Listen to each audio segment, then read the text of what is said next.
కురుక్షేత్రం అయిపోయింది. కృష్ణుడు వెళ్ళాడు పాండవులు తీసుకొని ధృతరాష్ట్రుడి దగ్గరికి. ధృతరాష్ట్రుడి కోపం వచ్చింది. కృష్ణ, అందరు నిన్ను భగవంతుడు అంటారు కదా, నా 100 మంది కొడుకులను చంపావు, నన్ను గుడ్డోని చేసావు అంటే, మామా నువ్వు గత దినములు చూసుకున్నావా అంటాడు. అని చేయి పెడతాడు తల మీద.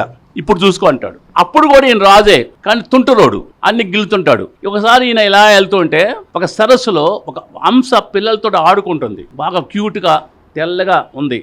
ఏం చేస్తాం మనం కుర్రోడు బాగుంటారనుకోండి, ఏం బుజ్జి అని ఇలా అంటాం. మరి కొంతమంది గట్టికి గిలుతారు, అదొక శాడిజం.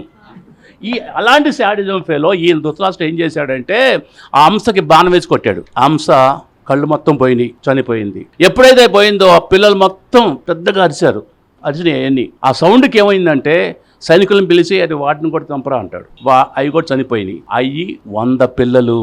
ఆ హంస నువ్వు కళ్ళు బాగొట్టావు, ఆ కళ్ళు, అందుకని ఇప్పుడు నీకు కళ్ళు లేవు. నువ్వు నీ వాళ్ళతోటి 100 హంస పిల్లలను చంపించావు, అందుకని నీ 100 కొడుకులు చనిపోయారు.